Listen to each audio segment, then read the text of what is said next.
Hello বন্ধুরা, আসসালামু আলাইকুম। শুভ সকাল, গুড মর্নিং। সবাই কেমন আছেন? আসসালামু আলাইকুম। বৃষ্টি এখন আপাতত রুকে গেছে, হবে বৃষ্টি 27 তারিখে থেকে আবার হবে, 27-28 তারিখে তো হবে বৃষ্টি, আবার চান্স আছে। সবসাইতে বড় খবর আর গুড নিউজ হলো এটা, পাকিস্তান বাংলাদেশের দোস্তি হয়ে গেছে মার্শাল্লাহ। পাকিস্তানের নায়েব সদর ফরেন মিনিস্টার ওখানে আছে, এসাকদার। তো যারা আমরা পাকিস্তান প্রবাসী যারা এখানে আছি তাদের জন্য অত্যন্ত ভালো হবে।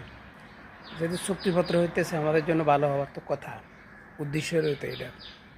তো আলহামদুলিল্লাহ, আমরা যারা এখানে পাকিস্তানি প্রবাসী আছি তারা তো অনেক খুশি।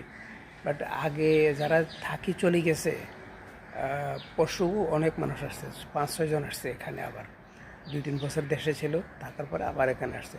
তো আমাদের জন্য ভালো হবে, পাকিস্তান প্রবাসী যারা আছে তাদের জন্য আর কি। সবাই দোয়া করবেন সবার জন্য। চা খাবেন আপনারা? Thank you. ভিডিও ভালো যদি লাগে লাইক, ফলো, শেয়ার করবেন। একটা শেয়ারে, একটা ফলো, একটা লাইকে আমার অনেক উপকার হবে, অনেক উপকার হবে। Thank you so much. ভালো থাকেন। আসসালামু আলাইকুম।